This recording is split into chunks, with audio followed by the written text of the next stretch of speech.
नमस्कार विद्यार्थी मित्रांनो. आज आपण इतिहासाचं 6वा लेसन पाहणार आहोत. जनपदे आणि महाजनपदे. त्याच्या अगोदर आपण जवळजवळ 5 लेसन शिकलेलो आहे.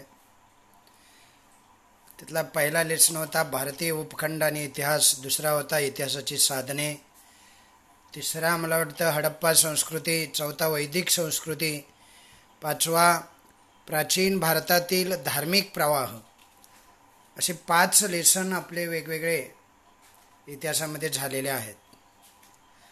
आज आपण 6वा लेसन पाहणार आहोत, जनपदे आणि महाजनपदे.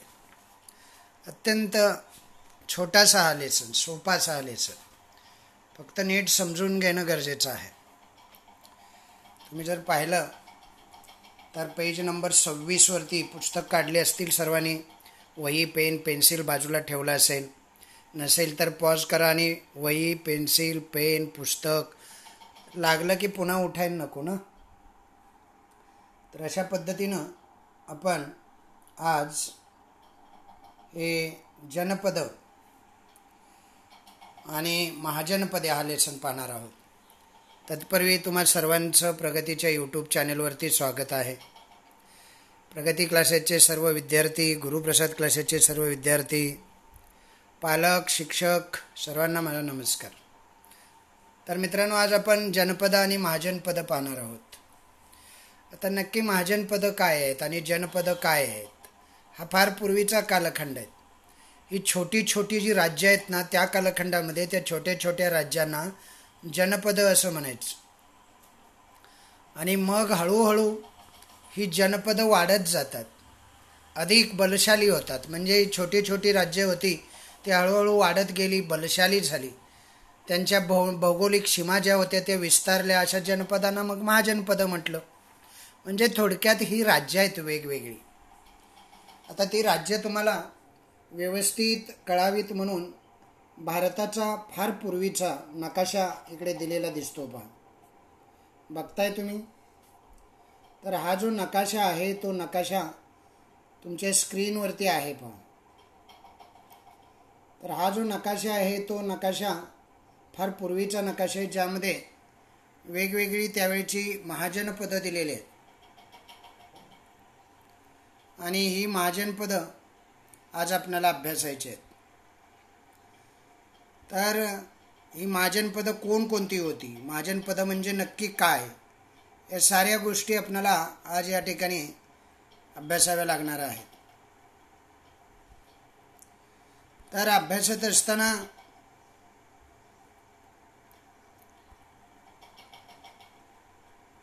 वेगवेगळ्या जनपदांचा आणि महाजनपदांचा आपल्याला या लेसनमध्ये अभ्यास करत असताना एक नकाशा इकडे दिलेला आहे पहा. तुम्ही पाहिला असेल नकाशा. पाहिला का बाळांनो नकाशा? तर हा जो नकाशा आहे तो नकाशा भारताचा नकाशा आहे. या भारताच्या नकाशात काय काय दिलेलं आहे पहा. ही 16 जनपदं आणि महाजनपदं दिलेले आहेत. वेगवेगळ्या प्रकारची ही 16 जनपदं आणि महाजनपदं आपण पाहणार आहोत. कोणकोणते ते अगोदर नकाशात बघून घ्या. जरा नकाशा मी छोटा केला, आता तुम्हाला संपूर्ण दिसत असेल. दिसतोय का सर्वांना? हां, आता दिसत असेल नकाशा, आहे की नाही? भारताचा पूर्वीचा नकाशा आहे. त्यामध्ये एकूण त्या काळी म्हणजे जवळजवळ 1000 इसवी सन पूर्व 1000 ते इसवी सन पूर्व 600 हा कालखंड जो होता, हा कालखंड म्हणजे वैदिकोत्तर कालखंड असं म्हणतात. म्हणजे वैदिक कालखंडानंतरचा कालखंड हा वैदिकोत्तर कालखंड मानला जातो. इसवी सन पूर्व 1000 ते इसवी सन पूर्व 600 हे लक्षात ठेवा. आता या काळामध्ये जनपदं अस्तित्वात आलेली होती. जनपदं म्हणजे छोटी छोटी राज्य. ऐकताय ना सर्वजण? व्यवस्थित ऐकायचं, नीट समजून घ्यायचं. तुम्ही लहान मुलं आहात. बघा, ही जनपदं जी आहेत ना, ती जनपदं म्हणजे छोटी छोटी राज्य. भारतीय उपखंडाच्या वायव्येला असलेल्या आजच्या अफगाणिस्तानपासून म्हणजे तुम्ही जर अफगाणिस्तानची सीमा तुम्हाला माहीत असेल तर त्या अफगाणिस्तानच्या सीमेपासून पूर्वेला बिहार बंगालपर्यंत ओडिसापर्यंतचा प्रदेश आणि दक्षिणेला महाराष्ट्रपर्यंत ही जनपदं पसरलेली आपल्याला दिसतात. वेगवेगळी जनपद आहेत. अशा जनपदांचा आपण अभ्यास करणार आहोत आज. तर ही जी जनपदं आहेत ती जनपदं कोणकोणती आहेत आणि किती आहेत. आजच्या महाराष्ट्राचा काही भाग तेव्हाच्या अस्मक या जनपदाने व्यापलेला होता. संस्कृत, पाली, अर्धमागधी साहित्यात या जनपदांची नावं आपणाला आढळतात. ग्रीक इतिहासकारांच्या लेखणीतून सुद्धा, त्यांच्या लेखनामधून सुद्धा त्यासंबंधीची माहिती आपणाला मिळते. त्यातील काही जनपदांमध्ये राज्यशाही होती, राजे होते, काहींमध्ये गणराज्य होते. जनपदामधील ज्येष्ठ व्यक्तीची गणपरिषद असायची, म्हणजे जे वयस्क लोक असायचे, जे थोडेसे ज्ञानी लोक असायचे, त्यांची जनपरिषद गावामध्ये असायची, त्या जनराज्यामध्ये असायची, जनपदामध्ये असायची. गणपरिषदेचे सदस्य एकत्रितपणे चर्चा करायचे आणि विकासाची कामं करायचे, राज्यकारभारासंबंधी निर्णय घ्यायचे, चर्चा विनिमय करायचे. अशा चर्चा जिथं होत ना, ज्या ठिकाणी बसून त्या सभागृहाला संथागार असं म्हटलं जाईल. मग तुम्हाला विचारतील संथागार म्हणजे काय, अंडरलाईन करून घ्यायचं. जनपदामधील ज्येष्ठ व्यक्तीची एक गणपरिषद असायची. गणपरिषदेचे सदस्य एकत्रितपणे चर्चा करून राज्यकारभारासंबंधी निर्णय घ्यायचे. अशा चर्चा जिथे होत त्या सभागृहाला संथागार असं म्हणायचं. गौतम बुद्ध शाक्य गणराज्यातील होते. प्रत्येक जनपदाची स्वतंत्र नाणी होती. काही जनपदे हळूहळू अधिक बलशाली होत गेली. समजते ना तुम्हाला. आणि मग महाजनपदं अस्तित्वात आली. संथागार म्हणजे काय ही टीप लक्षात ठेवा. त्याच्या अगोदर आपण जनपदं कोणकोणती होती, महाजनपदं ज्यांना म्हणतात, 16 महाजनपदाची प्राचीन आणि आधुनिक नावं काय काय आहे बघा. कोणकोणती नावं आहेत तुम्ही भारताच्या नकाशात जर बघितलं तर पहिला आहे काशी. कुठे शोधा बघू. हे बघा इकडे आहे, बघितलं तुम्ही, काशी. नंतर आता काशीला बनारस असं म्हणतात. हा पहिलं महाजनपद झालं. नंतर आहे कोशल. कुठं आहे कोशल शोधा आणि मला सांगा, दाखवा बघू. तुम्हाला सापडते का कोशल. बघा इथे एक कोशल असं हे दिलेलं आहे, बघितलं तुम्ही. त्याला आत्ता लखनौ असं म्हणतात. तिसरं आहे मल्ल. आता त्याला गोरखपूर हे यूपीमध्ये येतं. इथंच बाजूला मल्ल आहे बघा, कौशलच्या बाजूला. दिसलं तुम्हाला नक्की. 3 झाली आहे की नाही. चौथा आहे वत्स. वत्स कुठे आहे बघा बघू. तुम्ही शोधायचं आणि सांगायचं. मी तरी सांगणारच. बघा इकडे आहे, हे वत्स आहे. कळलं तुम्हाला सर्वांना. नक्की कळलं का. चौथं वत्स. आता त्याला अलाहाबाद असं म्हणतात. नंतर आहे चेदी. चेदी कुठे आहे बघा, यूपीमध्येच असणार चेदी, कारण आता चेदीला कानपूर असं म्हणतात. इथे बघा ही चेदी आहे. बघितलं किती झाली रे, 5 झाली. एकूण किती आहेत, 16. नंतर आहे कुरू. काय आहे, कुरू. कुरू असणार दिल्लीकडे बघा, इकडे आताचं दिल्ली आहे ना, त्याला कुरू असं म्हणायचं. हे कुरू आहे. कळलं का सर्वांना. नंतर आहे पांचाल. पांचाल कुठं आहे शोधा बघू. पांचाल तुम्हाला सापडते का बघा. तुम्हाला सापडणं फार गरजेचं आहे. हे बघा इथं कौशलच्या बाजूला पांचाल आहे. बघितलं तुम्ही इकडे पण. आता मी जरा मार्क केलं बघा, पांचाल. नंतर पांचाल झाल्यानंतर हे 7वं झालं, त्याला रोहिलखंड असं म्हणतात. आता राजस्थानमध्ये येतं. नंतर मत्स्य, जयपूर. मत्स्यसुद्धा राजस्थानमध्ये तिथेच असणार बघा बाजूला. हे इथे आहे मत्स्य. ओके. मत्स्यला आता जयपूर म्हणतात. नंतर शूरसेन, मथुरा. कुठे आहे बघा शूरसेन. सापडते का बाळांनो तुम्हाला शूरसेन. हे बघा इकडे मत्स्य आहे, त्याच्या खाली असं शूरसेन आहे. बघितलं तुम्ही. हां, तरी शूरसेन आहे. नंतर अश्मक. इकडे अश्मक आहे बघा खाली दक्षिणेकडच्या बाजूला. ओके. नंतर काय आहे माहिती आहे तुम्हाला, अश्मक झालं, 10वं अश्मक होतं, 9वं सुरसेन होतं. अश्मकला तर औरंगाबाद असं म्हणतात. आणि नंतर औरंगाबाद हे अश्मक महाराष्ट्राचाच भाग होता. नंतर बघा 11वं अवंती. अवंती कुठे आहे बघा, इकडे महाराष्ट्रामध्येच आहे का गुजरातमध्ये आहे ते बघा. अवंती सापडलं का सर्वांना, उज्जैनला आहे. नंतर आहे अंग, चंपा पूर्व बिहारमध्ये, अंग इथे आहे बघा. अशी वेगवेगळी काय आहेत रे, 16 ही महाजनपद आहेत. अंग झालं, 12 झाली. आता 13वं आहे मगध. तिथेच मगध खाली आहे बघा, अंगच्या खाली मगध आहे. हे बघा इथे मगध आहे. ओके. नंतर आहे वृज्जी.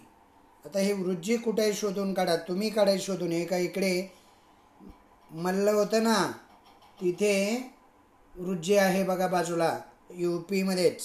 हे इथे आहे बघा. हां, वृज्जी उत्तर बिहार म्हणतात त्याला. नंतर गांधार कुठे आहे बघा, गांधार. आता अफगाणिस्तानमध्ये येत असेल ते गांधार. हे इकडे वरती आहे बघा, बघितलं तुम्ही सर्वांनी. हे गांधार आहे, त्याला पेशावर असं म्हणतात. नंतर गांधारजवळच कंबोज एक असेल बघा, आहे का कंबोज, सापडले का, हे बघा कंबोज वरती, त्याच्याच वरती कंबोज आहे. समजलं का. तर अशा पद्धतीनं ही वेगवेगळी आपल्या भारतामध्ये महाजनपदं होती. 16 महाजनपदं होती. आपणाला या धड्यामध्ये महाजनपदं, मगध साम्राज्याचा उदय, असे वेगवेगळे घटक, 3 घटक, अभ्यास घटक पाहायचे आहेत. हा संपूर्ण भारताचा नकाशा तुम्ही पाहिला असेल, आहे की नाही. आता हा जो भारताचा नकाशा आहे त्यामध्ये ही वेगवेगळ्या पद्धतीनं आपण काय केलेलं आहे, त्यामधली हे सर्व 16च्या 16 महाजनपदं आपण पाहिलेले आहेत. कळली का सर्वांना तुम्हाला नक्की. हां, तर आता आपण पुढे बघूया जनपद कशाला म्हणायचं आणि महाजनपद कशाला म्हणायचं. बघा, साधारणपणे इसवी पूर्व 1000 ते इसवी पूर्व 600 हा कालखंड म्हणजेच वैदिकोत्तर कालखंड मानला जातो. या काळामध्ये भारतभरामध्ये जवळजवळ बरीचशी जनपदं अस्तित्वात होती. म्हणजे जनपद म्हणजे काय माहीत आहे, जनपद म्हणजे छोटी छोटी राज्य. आता ही छोटी छोटी जी राज्य होती भारतीय उपखंडाच्या वायुव्य दिशा म्हणजे इकडची दिशा बघा, म्हणजे पाकिस्तान आहे ना त्या बाजूची दिशा, त्या वायुव्येला असलेल्या आजच्या अफगाणिस्तानपासून पूर्वेला बिहारपर्यंत भारताची पूर्व दिशा कळते का तुम्हाला सर्वांना. तर भारताच्या या पूर्व दिशेपर्यंत बघा, इकडे अफगाणिस्तान आहे, वायुव्य दिशा इकडे आहे, ही अफगाणिस्तान आहे, दिसलं तुम्हाला. नंतर पुन्हा अफगाणिस्तानापासून पूर्वेला बिहार आणि बंगाल इकडे आहे बघा, हा बंगाल आहे इथे, हे इकडे बंगाल, इकडे बिहार आणि बंगाल. ओके, इथपर्यंत हे पसरलेलं आहे. अफगाणिस्तानापासून पूर्वेला बंगाल, बिहार, ओडिसापर्यंत. ओडिसा कुठे बघितलं तुम्ही, ओडिसा इथे आहे. समजलं का, नक्की समजलं का. दक्षिणेला महाराष्ट्र कुठे आहे बघा, आता महाराष्ट्र इथे आहे. समजलं, हा महाराष्ट्र आहे असं समजा. इथेपर्यंत दक्षिणेकडे ही वेगवेगळी जनपदं पसरलेली होती. आजच्या महाराष्ट्राचा काही भाग तेव्हाच्या अश्मक कुठे आहे बघा, अश्मक इथे आहे बघा, हे अश्मक आहे इथे. समजलं, त्या अश्मकचा भाग होता महाराष्ट्र. म्हणजे तेव्हाचा अश्मक या जनपदाने व्यापलेला होता. संस्कृतमध्ये, पालीमध्ये आणि अर्धमागधी साहित्यात या जनपदांची नावे आपल्याला आढळतात. किती जनपदं होती, 16. मी 16च्या 16 तुम्हाला अगोदर दाखवलेले आहे, तुम्ही नीट ध्यानात घेतली पाहिजेत. त्यातील काही जनपदामध्ये राज्यशाही होती आणि काहीमध्ये मात्र गणराज्य होती. गणराज्य म्हणजे लोकशाही पद्धतीनं चालणारं राज्य, आणि राज्यशाही म्हणजे राजाच्या हुकमाप्रमाणे चालणारं राज्य. ओके, अशा पद्धतीनं तुम्हाला ही 16च्या 16 महाजनपदं माहीत असली पाहिजेत. आता जनपदामध्ये अजून एक सिस्टम होती. काही जनपदामध्ये राज्यशाही, तर काही जनपदामध्ये गणशाही. कळतंय तुम्हाला, गणराज्य म्हणायचं त्याला. आता जनपदामध्ये ज्येष्ठ व्यक्ती म्हणजे त्या ठिकाणी असणाऱ्या अनुभवी व्यक्ती, वयस्क व्यक्ती, वृद्ध व्यक्ती, त्या व्यक्तींची एक गण परिषद असायची. ही गणपरिषद कशाचं काम करायची माहिती आहे तुम्हाला? ही गणपरिषदेचे सदस्य जे असायचे ते एकत्रित यायचे आणि एकत्र येऊन चर्चा करून राज्यकारभार कशा पद्धतीनं करायचा, कोणकोणत्या योजना आखायच्या, कशा पद्धतीनं प्रगती विकास करायचा हे ठरवायचे, निर्णय घ्यायचे. अशा चर्चा ज्या ठिकाणी बसून केल्या जात त्या सभागृहाला संथागार असं म्हणायचं. काय म्हणायचं? मग तुम्हाला विचारतात संथागार म्हणजे काय? संथागार म्हणजे गणपरिषदेचे सदस्य एकत्रित बसून ज्या ठिकाणी चर्चा करायची आणि निर्णय घ्यायचे त्यांना म्हणतात संथागार. गौतम बुद्ध शाक्य गणराज्यातील होते. प्रत्येक जनपदाची स्वतंत्र अशी नाणी होती. आता शाक्य कुठे आहे तुम्ही बघितलंय का नकाशामध्ये? नकाशामध्ये शाक्य तुम्हाला सापडते का? बघा, गौतम बुद्ध शाक्यचे होते. हे महाजनपदं होतं. एकूण किती महाजनपदं होती? 16 महाजनपदे होती. पेज नंबर 26 म्हटले करून पाहामध्ये तुम्हाला तेच दिलेलं आहे. भारताच्या नकाशा आराखड्यात 16 महाजनपदाची नावे लिहा. समजलं? आपण वेगवेगळी मगाशी खुणा करून पाहिली होती की नाही पहिल्यांदाच सुरुवातीलाच.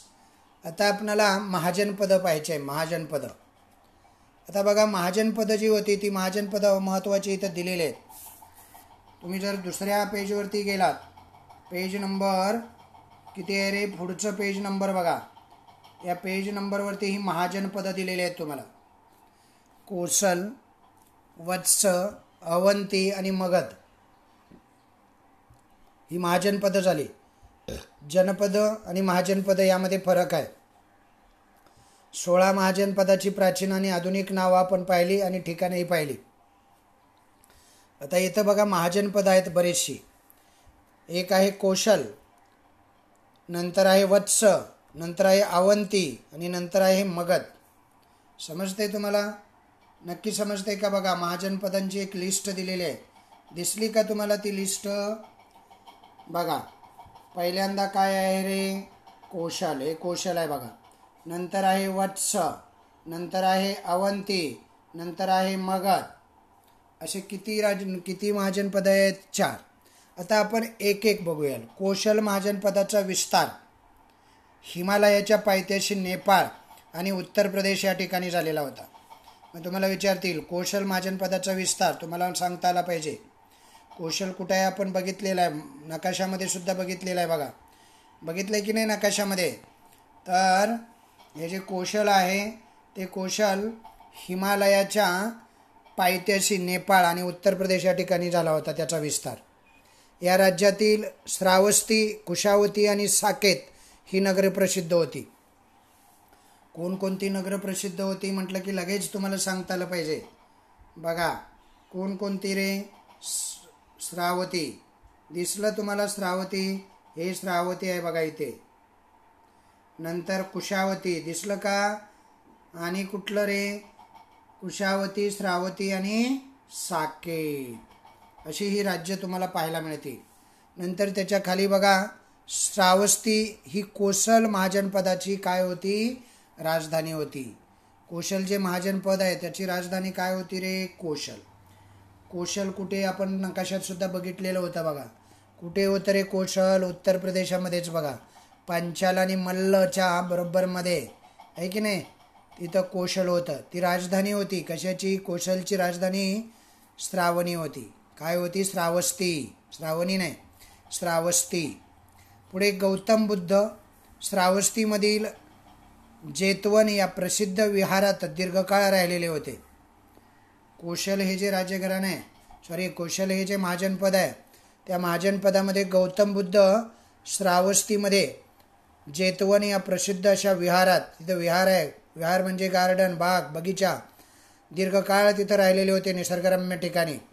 नंतर कोशलचा त्यावेळेचा राजा होता प्रसेनजित. हा वर्धमान महावीर आणि गौतम बुद्ध यांच्या समकालीन होता. काय नाव होतं त्याचं? प्रसेनजित. लक्षात राहील का सर्वांच्या? नक्की लक्षात राहील का? कोशलचा राजा कोणता? प्रसेनजित. वर्धमान महावीर आणि गौतम बुद्ध यांचे समकालीन राजा म्हणून तो ओळखला जातो. आणि कौशलचे राज्य मगधमध्ये विलीन झालेलं. समजलं? नंतर कौशलचं राज्य कुठे विलीन झालं? मगध. मगाशी आपण मगधसुद्धा पाहिलं बघा. त्याच्या पूर्व बाजूला आता जो ते बंगाल आहे ना, तिथे मगध आहे. नंतर आपल्याला वत्स पाहायचं आहे. काय पाहायचं आहे? वत्स. बघा, वत्स हे महाजन जे पद जे आहे, वत्स महाजन पदाचा विस्तार कुठे रे? उत्तर प्रदेशातील प्रयाग म्हणजेच अलाहाबादच्या आसपासच्या प्रदेशात झाला. अलाहाबाद, आजचं जे अलाहाबाद आहे यूपीमध्ये येतं आहे. उत्तर प्रदेशामध्ये प्रयाग म्हणजे आजच्या अलाहाबादच्या आसपासच्या प्रदेशात या वत्स महाजन पदाचा विस्तार झालेला होता. कोसम म्हणजेच प्राचीन काळचे कौसंबी नगर होय. आत्ता जे कोसम आहे ना, त्यालाच प्राचीन काळचं कौसंबी म्हणतात. हे एक महत्त्वाचं व्यापारी केंद्र होतं वत्स महाजनपदामध्ये. कौसंबीतील 3 अत्यंत श्रीमंत व्यापाऱ्यांनी गौतम बुद्ध आणि त्यांचे अनुयायी यांच्यासाठी 3 विहार बांधलेले आहेत. कुठे? कौसंबीमध्ये. समजतंय का सर्वांना? यूपीमध्येच येतं बरं. काय बिहार यूपीमध्ये येतं. काही भाग बिहारमध्ये गेला, काही भाग यूपीमध्ये नंतरच्या काळामध्ये. 3 अत्यंत श्रीमंत व्यापारी होते. त्यांनी गौतम बुद्ध आणि त्यांच्या अनुयायी यांच्यासाठी 3 विहार बांधलेले आहेत. राजा उदयन हा गौतम बुद्धाच्या समकालीन राजा वत्स महाजनपदाचा राजा होऊन गेला. राजा उदयन नंतर वत्स महाजनपदाचे स्वतंत्र अस्तित्व फार काळ टिकलं नाही. मग हे वत्स जे होतं ना, ते अवंती या महाजनपदामध्ये विलीन झालं. अवंतीच्या महाजनपदाच्या राजाने त्याला जिंकून घेतलेला आहे. आता तुम्ही अवंती कुठे आहे बघितलेलं आहे की नाही? त्याच्या बाजूलाच अवंती आहे बघा. समजलं? महाराष्ट्राच्या बाजूला, गुजरातच्या बाजूला अवंती होतं, आपण पाहिलेलं होतं. नंतर आहे अवंती. महाजनपद कोणता आहे? अवंती. अवंती पाहिलं का तुम्ही? आता आपल्याला अवंती पाहायचं आहे. मध्य प्रदेशामध्ये येतं ते. ओके, म्हणजे उत्तर प्रदेशाच्या जरा बाजूला, महाराष्ट्र आणि उत्तर प्रदेशाच्या बरोबरमध्ये अवंती तुम्हाला पाहायला मिळेल. बघितलं का तुम्ही? हां. आता मध्य प्रदेशातील माळवा प्रदेशामध्ये अवंती हे प्राचीन महाजनपद होतं. उज्जैनी म्हणजे उज्जैन हे नगर त्या अवंती महाजनपदाची राजधानी होती. उज्जैनी हे एक महत्त्वाचे व्यापारी केंद्रसुद्धा होते. अवंतीचा राजा होता प्रद्योत. काय नाव होतं त्याचं? प्रद्योत. लक्षात राहील का सर्वांच्या? बघा, हा प्रद्योत राजा लक्षात ठेवायचं. हा प्रद्योत वर्धमान महावीर आणि गौतम बुद्ध यांच्या समकालीन असा राजा होता. अवंतीचा राजा नंदीवर्धन यांच्या कारकिर्दीमध्ये अवंती मगध साम्राज्यात विलीन झालं. समजते सर्वांना? पुन्हा अवंती राहिलं का? नाही. म्हणजे अवंतीचा राजा नंदीवर्धन यांच्या कारकिर्दीमध्ये अवंती हे महाजनपद मगध राज्यातच विलीन झालं. अशा पद्धतीनं एक राज्य जे होते ते राज्य त्यांचा विस्तार होत गेला, मोठी होत गेली आणि महाजनपद म्हणजे महाजनपद अस्तित्वात आली. त्यानंतरचं महाजनपद आहे ते म्हणजे शेवटचं मगध. नंतर ही 4च मोठी महाजनपदं राहिली. आता ते बिहारमध्ये येतं. मगध कुठे येतं? बिहारमध्ये. बिहारमधील पाटणा, गया या शहराच्या आसपासचा जो प्रदेश आहे आणि बंगालचा काही भाग यामध्ये येतो. प्राचीन मगध महाजनपद हे प्राचीन मगध महाजनपद होतं. म्हणजे आत्ताचा बिहार, गया, पटना या शहरांच्या आसपासचा प्रदेश आणि बंगालचा काही भाग या प्रदेशात प्राचीन मगध महाजनपद होतं. राजगृह म्हणजे राजगीर ही त्याची राजधानी होती. आत्ताचं जे राजगीर आहे ना, बिहारमध्ये तुम्ही गेल्यानंतर राजगीर पाहायला मिळेल तुम्हाला, ती राजधानी होती. महागोविंद या वास्तुविशारदाने बिंबिसाराचा राजवाडा या ठिकाणी बांधलेला आहे. उत्कृष्ट नमुनेदार असे हे बांधकाम तुम्हाला बिंबिसारचा राजवाडा तुम्हाला पाहायला मिळतो. नंतर जीवक हा प्रसिद्ध वैद्य बिंबिसारच्या दरबारामध्ये राहत होता. तुम्ही नाव ऐकलं असेल, हे जीवक नाव फार महत्त्वाचं आहे बघा. हा आयुर्वेदातला एक तज्ज्ञ आहे. समजलं? जीवक हा प्रसिद्ध वैद्य होता, तो त्या काळचा बिंबिसारच्या दरबारामध्ये होता. बिंबिसारने गौतम बुद्धाचे शिष्यत्व पत्करलेलं होतं, हेही आपण पाहिलेलं आहे. अशा पद्धतीनं ही वेगवेगळी महाजनपदं आपण पाहिलेली आहेत. मग हळूहळू जनपदं मोठी झाली, ती बलशाली झाली, त्यांच्या भौगोलिक सीमा विस्तारल्या. अशा जनपदांना महाजनपदं असं म्हणतात. म्हणजे थोडी जनपदापेक्षाही मोठी असायची, थोडी विस्तारलेली असायची, बलशाली असायची. साहित्यातील उल्लेखाच्या आधारे असे दिसते की इसवी पूर्व 6व्या शतकापर्यंत महाजनपदामध्ये 16 महाजनपदांना विशेष महत्त्व प्राप्त झालेलं होतं. कोसल, वत्स, अवंती, मगध ही 4 महाजनपदं अधिक सर्वात सामर्थ्यवान अशी होती. कोणकोणती? कौशल, वत्स, अवंती आणि मगध ही जी महाजनपदं होती ती महाजनपदे सर्वात कशी होती? अधिक सामर्थ्यशाली असलेली आपल्याला पाहायला मिळतो. मग आपण मगध साम्राज्याचा उदय पाहणार आहोत. आता आपल्याला काय पाहायचं आहे? मगध साम्राज्याचा उदय. हे मगध साम्राज्य कधी अस्तित्वात आलं समजते सर्वांना? तर मगध साम्राज्याचा उदय जो आहे तो मगध साम्राज्याचा उदय आपल्याला आता पाहायचा आहे. तर मगध साम्राज्याचा उदय पाहत असताना बघा, इकडे पेज नंबर किती आहे? 28 पेजवरती बघा मगध साम्राज्याचा उदय दिलेला आहे. बिंबिसारचा मुलगा अजातशत्रू, काय नाव होतं त्याचं? अजातशत्रू याने मगधाचा विस्तार करण्याचं धोरण स्वीकारलं. मगध हे महाजनपद आहे, म्हणजे मोठं बलशाली असं राज्य आहे. त्याने पूर्वेकडील अनेक गणराज्य जिंकून घेतली. अजातशत्रूच्या काळात, अजातशत्रू हा बिंबिसारचा मुलगा आहे, या अजातशत्रूच्या काळामध्ये मगधाची भरभराटी झालेली आपल्याला दिसते. त्याने बौद्ध धर्म स्वीकारला होता. गौतम बुद्धाच्या महानिर्वाणानंतर, म्हणजे जेव्हा गौतम बुद्धाचं महानिर्वाण झालं, गौतम बुद्धांचा मृत्यू झाला, अजातशत्रूच्या कारकिर्दीत राजगृह येथे बौद्ध धर्माची पहिली संगीती म्हणजेच परिषद भरली. पहिली परिषद बिहारमध्ये संगीती म्हणजे पहिली परिषद त्या ठिकाणी भरलेली आपण पाहतो. अजातशत्रूच्या वेळेला शिल्प किती सुंदर काढलेले एक शिल्प दिलेलं आहे बा. आजही ते शिल्प आपल्याला त्या ठिकाणी पाहायला मिळतं. अजातशत्रूच्या काळात मगधच्या पाटलीग्राम या नव्या राजधानीचा पाया घातला गेला आणि पुढे हेच पाटलीपुत्र या नावानं हे शहर किंवा हे राज्य प्रसिद्ध झालं. पाटलीपुत्र आजच्या पाटणा शहराच्या परिसरातच असावं असं म्हटलं जातं. अजातशत्रूनंतर होऊन गेलेल्या मगधच्या राजामध्ये दुसरा एक राजा होऊन गेला, ज्याचं नाव आहे शिशुनाग. काय नाव आहे त्याचं? शिशुनाग. हा महत्त्वाचा राजा होऊन गेला अजातशत्रूनंतर मगधामध्येच, म्हणजे मगध महाजनपदामध्येच. त्याने अवंती, कोसल आणि वत्स ही राजे काय केली? ही महाजनपदे सुद्धा मगधला जोडली. उत्तर भारताचा जवळजवळ सर्व भाग मगधांच्या अंमलाखाली आला आणि अशा रीतीने मगध साम्राज्य अस्तित्वाला आलं, बलशाली झालं, मोठं झालं, आकाराला आलं. मगध साम्राज्याचे नंदराजे बघा, इसवी सन पूर्व 364 ते इसवी सन पूर्व 324 या काळात मगध साम्राज्यावरती नंद राज्याची सत्ता होती. एका मोठ्या साम्राज्याला आवश्यक अशी शासन व्यवस्था नंदराजांनी निर्माण केलेली आपण पाहतो. पायदळ होतं त्यांच्याकडे, घोडदळ होतं, नंतर रथदळ होतं आणि हत्तीदळसुद्धा होतं. असं चतुरंग सैन्य त्याच्या पदरी होतं आणि ते बलशाली होतं. त्याने वजनमापाची प्रमाणित पद्धत सुरू केली. कोणी रे? सांगा बघू. नंदराजाने. नंदराजाच्या काळामध्ये नंद घराण्याच्या शेवटच्या राजाचं नाव होतं धनानंद. नंद घराण्याच्या शेवटच्या राजाचं नाव काय होतं? धनानंद होतं. आणि त्यांच्याच काळामध्ये, त्याच्या काळापर्यंत मगध साम्राज्याचा विस्तार पश्चिमेकडे पंजाबपर्यंत झालेला आपल्याला दिसून येतो. धनानंदाच्या कारकिर्दीमध्ये चंद्रगुप्त मौर्य हा महत्त्वाकांक्षी तरुणाने पाटलीपुत्र जिंकून घेतले, नंद राजवटीचा शेवट केला आणि मौर्य साम्राज्याचा पाया घातला. म्हणजे नंदनंतर मौर्य साम्राज्य आलं.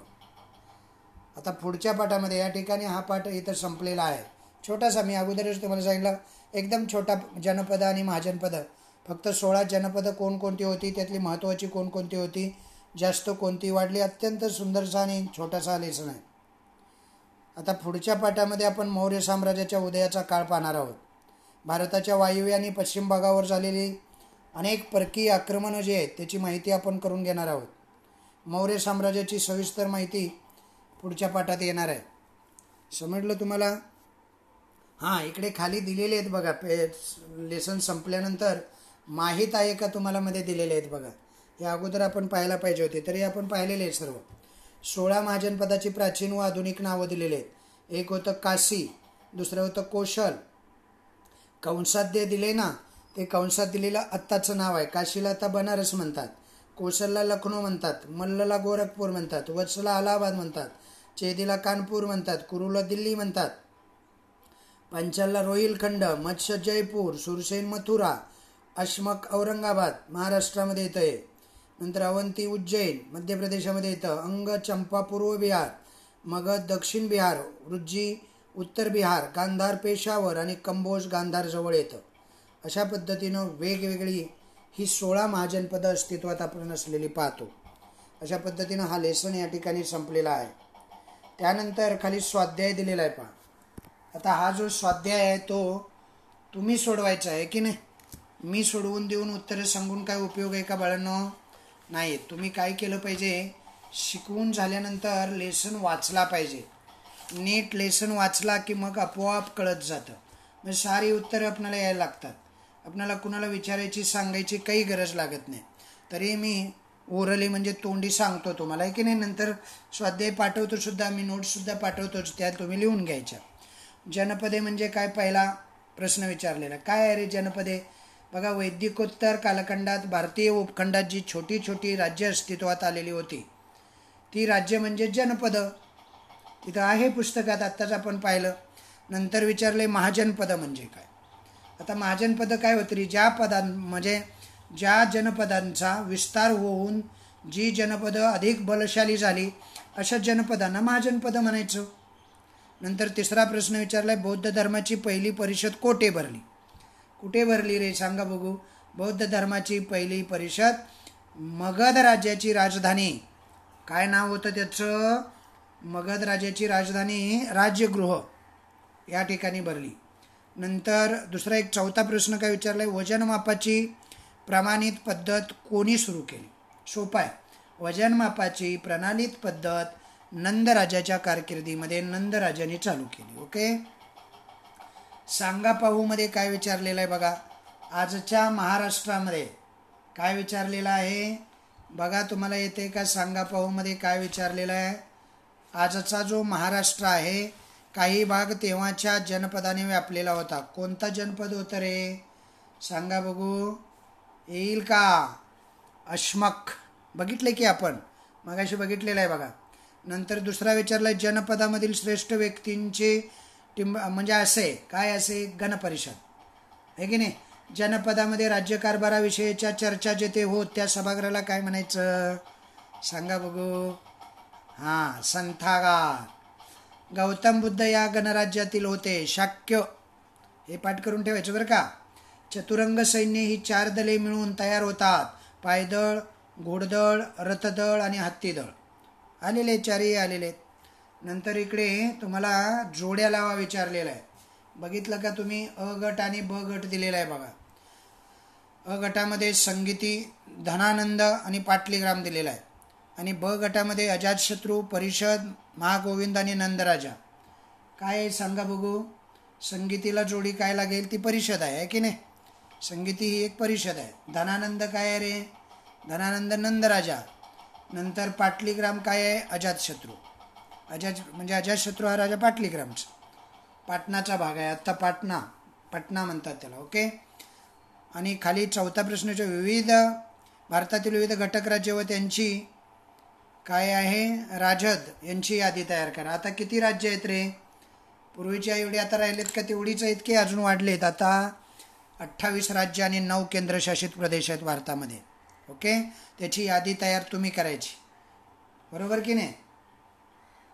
त्यावेळेला कोणकोणती होती आणि आत्ता कोणकोणते आहेत तुम्हाला करता येईल का? यादी सापडेल का?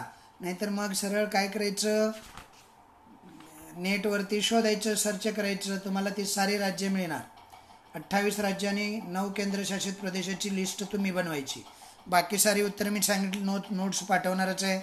त्यामुळं तुम्हाला काहीच काम नाही. तुम्ही फक्त राज्य आणि राजधानींची यादी तयार करून ठेवायची. ओके. अशा पद्धतीनं हा लेसन या ठिकाणी संपलेला आहे. खाली उपक्रमही दिलेला आहे बघा तुम्हाला एक, आहे की नाही. काय उपक्रम दिला आहे रे? तुमच्या परिसरात किल्ल्यांना भेट द्या आणि खालील मुद्द्यांना अनुसरून माहिती मिळवा. किल्ल्याचा प्रकार, कोणत्या राजवटीत निर्मिती, किल्लेदार, प्रमुख वैशिष्ट्य, भारतीय लष्करात कोणकोणती दले आहे त्यांची माहिती मिळवा. खालील तक्ता पूर्ण करामध्ये दिलं आहे की नाही. तुम्हाला येईल की नाही सर? नक्की. पुढील तक्ता पूर्ण करामध्ये महाजनपदाचं राज्य, ठिकाण, राजधानी आणि प्रमुख राजाचं नाव असं दिलेलं आहे. असे उपक्रम तुम्हाला पुस्तकातून काढायचे, पुस्तकात आहे त्याचं शोधून तुम्ही चार्ट तयार करायचं आहे. अशा पद्धतीनं या ठिकाणी हा लेसन जो आहे तो संपलेला आहे. छोटासा एकाच पेजचा हा लेसन आहे. प्रश्नही छोटे छोटे आहेत, सोपे सोपे आहेत. धड्यामध्ये विशेष असं काही दिलेलं नाही, म्हणजे अवघड असं काही नाही की नाही. तर आज आपण या ठिकाणी थांबूया. पुढचा 7वा लेसन जो आहे ज्याचं नाव आहे मौर्यकालीन भारत, तो आपण नंतर पाहूया. ओके, धन्यवाद.